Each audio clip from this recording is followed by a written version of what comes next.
I'm just an ordinary sort of chap, doing an ordinary sort of job.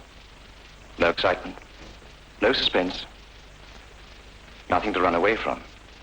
But it wasn't always like that. Once I was on the run.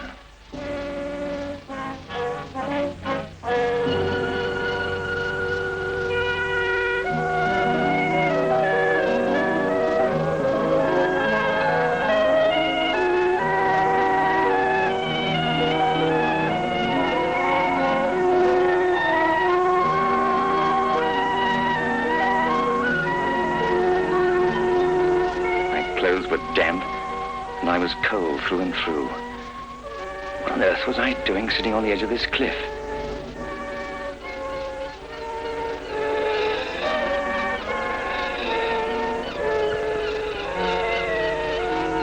I'd better get home before someone misses me.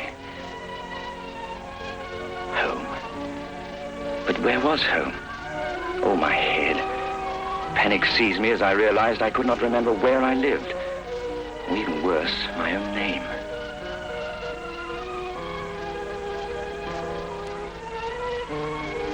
Hastily searching my pockets for identification, I found a driving license, change of telephone number card, a wallet,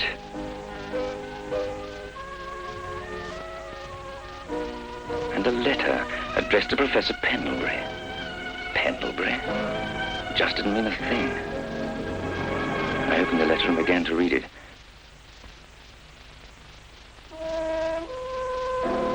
No, it couldn't be true. Get out of the country or you're as good as dead.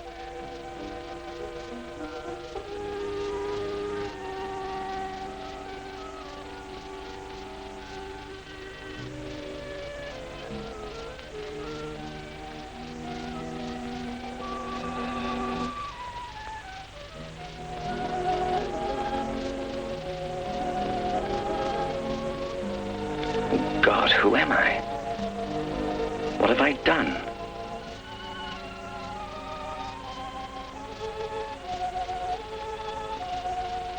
Fear, unreasoning and frightening, gripped me. Fear of what or whom? Was someone watching me now? I felt hunted, an outcast. But why? Why?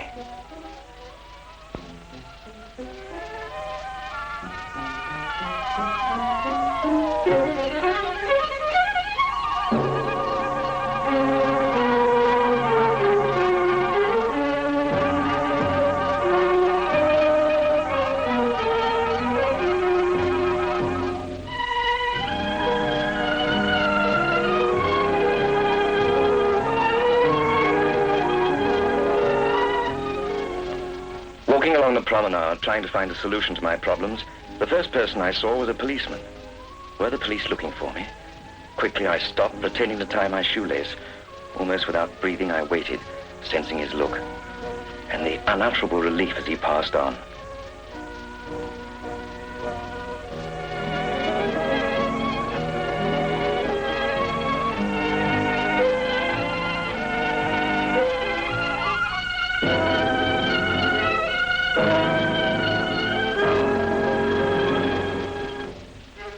The telephone kiosk reminded me of the change of telephone number card. Perhaps if I call the number, someone will recognize my voice. It should be my home.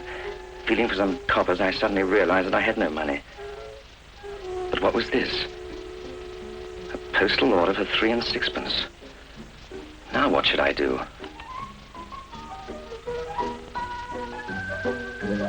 Dare I risk asking this woman for change? Good, she's going into the cafe.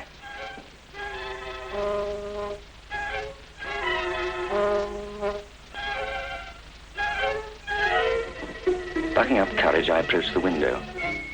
I tried to be calm and natural.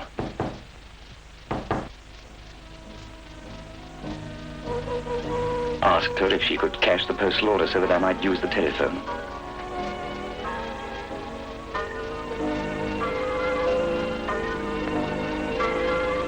She didn't seem to notice that anything was wrong and told me to use her telephone inside the cafe.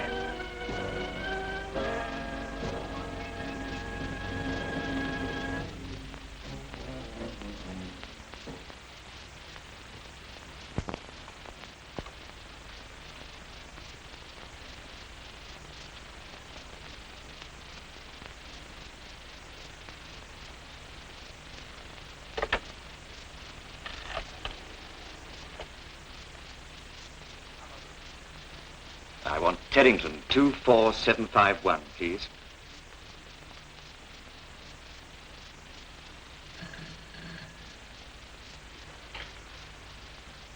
Hello? Hello? Is that Professor Pendlebury's house? Yes, who's that speaking? You won't know me. This is a personal call. May I speak to the professor, please?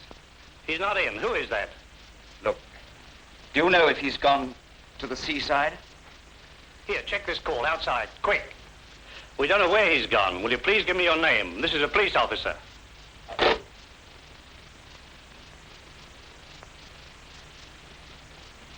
My first impulse was to run as far and as fast as I could. If only I knew from what or whom. Men on the run. They're looking for you. They're looking for you. You're wanted. You're wanted. Over and over again, the words pounded through my weary mind.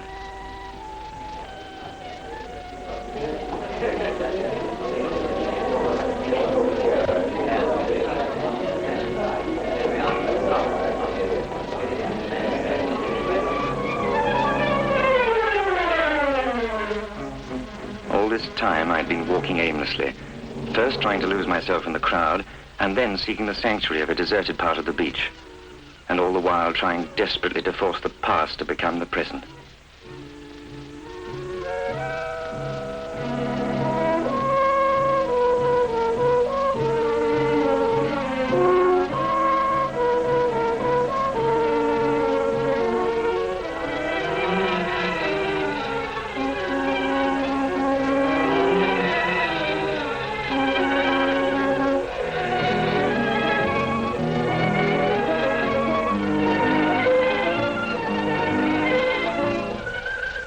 It was then that I saw the body lying on the rocks.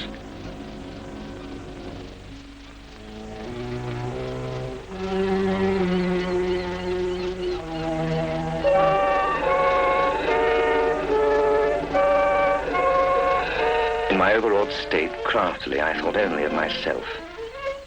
Making sure no one was around, I knelt down and robbed the dead man of his identity. John Tilling.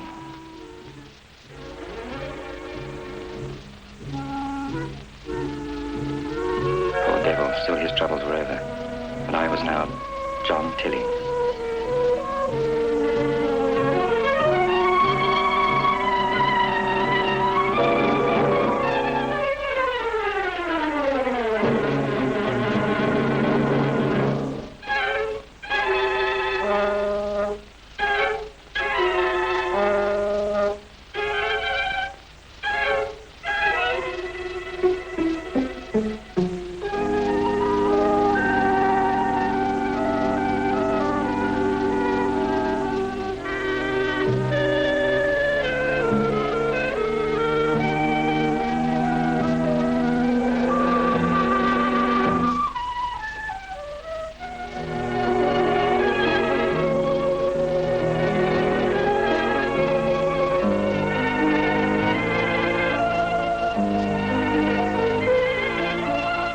Goodbye, Professor Pendlebury.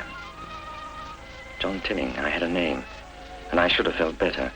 But so perverse is the human mind that I had only succeeded in adding yet another worry.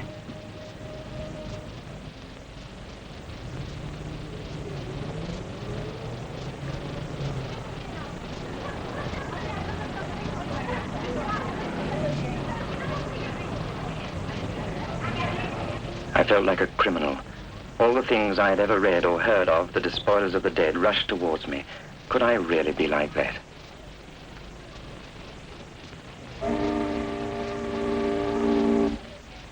How I envied these happy people going for a trip to the continent. For one foolish moment, I decided to join them. Ridiculous. They knew who they were. Knew what happened yesterday and what tomorrow will bring. For me, there was only the haunting fear of an unknown crime.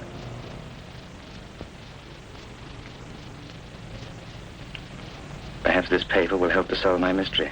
Professor Pendlebury, missing scientist sought. Now I was really terrified. What if my photo was there on the front page for all to see?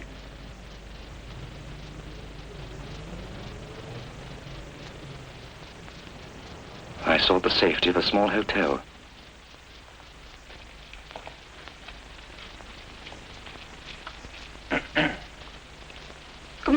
sir. Can I help you? Good morning. Yes, I wonder, have you a single room? I've been driving all night and I'd like to get some rest. Yes, I have one single room overlooking the sea. Would you like to sign the register, Mr.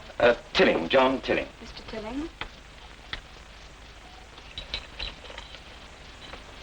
Thompson, would you show Mr. Tilling up to number 74, please? Have you any luggage, sir? Luggage? No, I'm afraid I haven't. You see, I expected to get home last night, but my car broke down. This way, sir.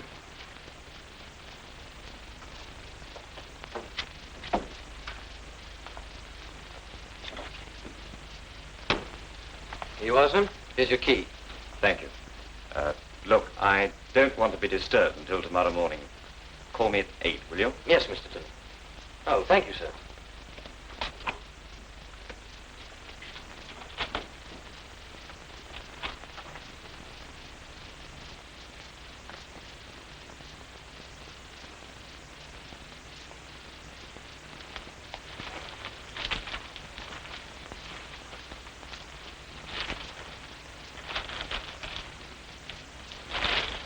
No picture of me, thank heaven.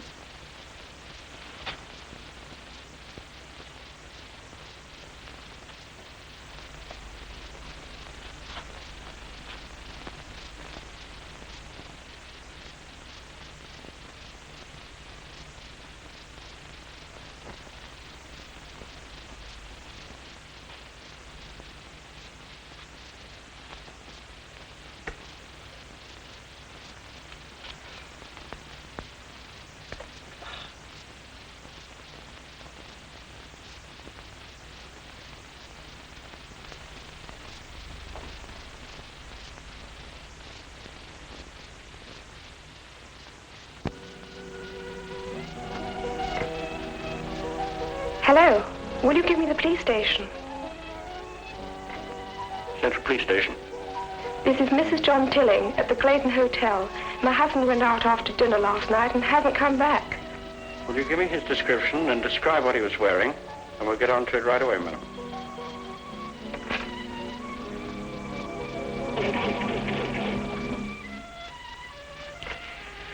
Have immediate inquiries made at hospitals, hotels, boarding houses and other likely places to trace John Tilling, who may be suffering from loss of memory. Description follows. Height, 5'11". Brown hair, blue eyes. Last seen wearing light tweed sports jacket, gray flannels, maroon tie, brown shoes, and gray socks. Any information immediately to Central Police Station. Victoria Hotel? Yes, I did book in a Mr. John Tilling.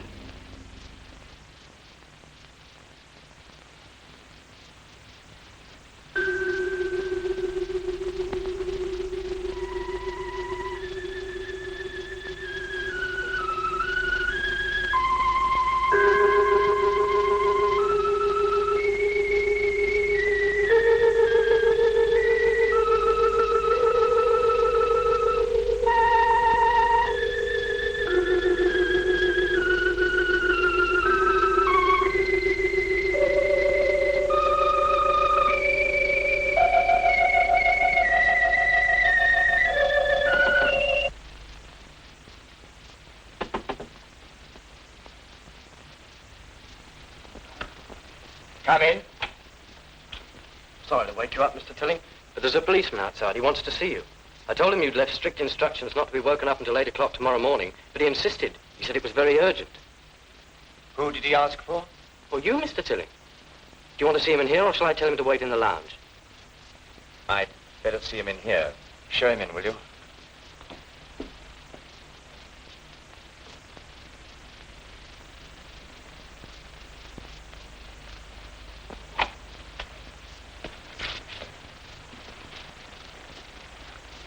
Mr. Tilling?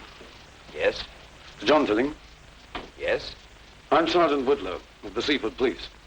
We've been asked to look for you. For me? Yes. Your wife's been very worried about you. Reported you missing. What happened to you? I don't remember. I found myself on the beach about a mile or so from here this morning. And I don't know how I got there. I must have had a lapse of memory. Loss of memory, sir? You told the receptionist downstairs that you've been driving all night. Yes, I had to. It would have seemed rather odd to have told her that I was wandering about all night because I didn't know who I was. Oh, I see, sir. Have you any papers to show who you are? Yes.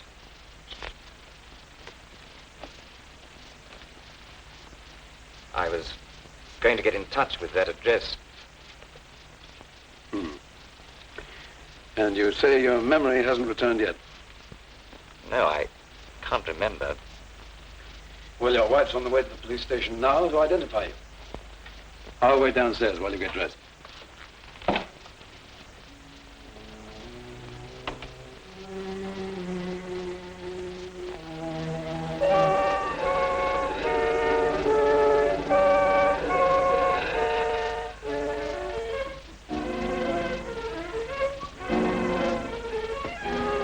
Queer, the policeman asking for John Tilling.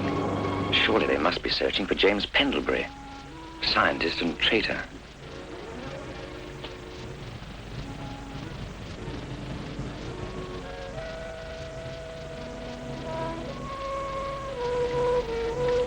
Mrs. Tilling, the dead man's wife. I'd not reckoned on her when I stole his papers. As though it was not enough to be a traitor, now with her husband's papers in my possession, it must be assumed I killed him. Traitor. Murderer.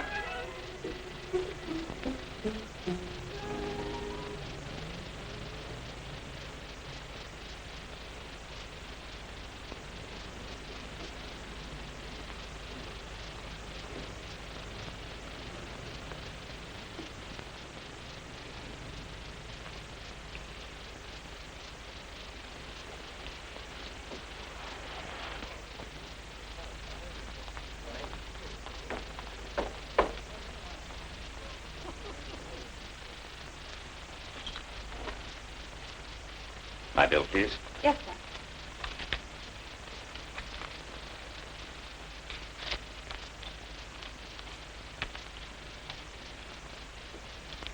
Thank you, sir. I thought by the newspapers that all you fellows were busy looking for this, Professor Pendlebury.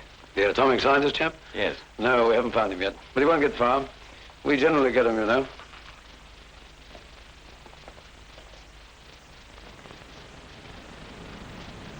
I should have disappeared while the going was possible. Much too late now, though.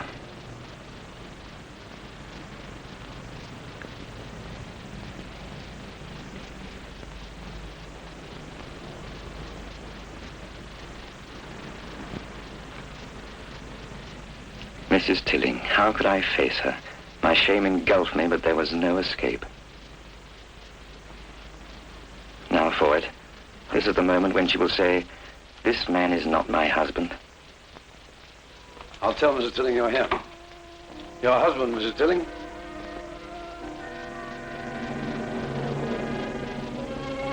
John! John, darling! Where have you been? I've been frantic all night. Who are you? I don't know you.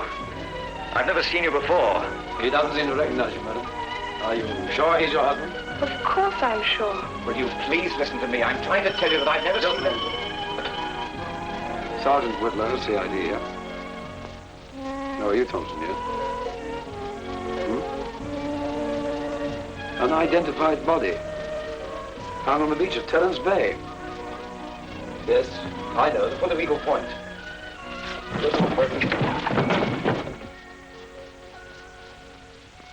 I remember now, we were on holiday. I told my wife I was going along the front for a last cigarette. Somehow it tastes better in the fresh air. It was a lovely night, and I walked further than I intended. Feeling a little tired, I sat down to rest before returning to the hotel.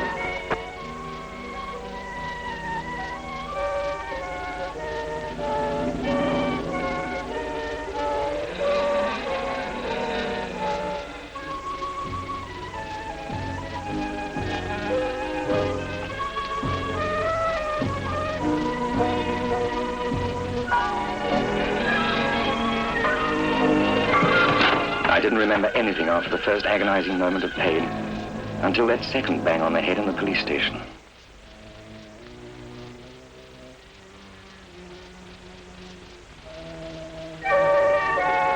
seemed that I, John Tilling, had something that this man wanted. My identity.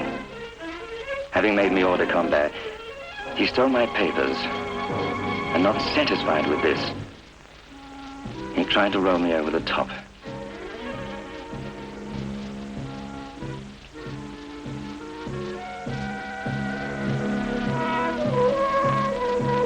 Fortunately, something or someone must have disturbed him, and he became frightened and ran away. In his rush to do so, he must have tripped and hurtled to death, the death he'd planned for me. Hello? John Tilling here. Yes, sir.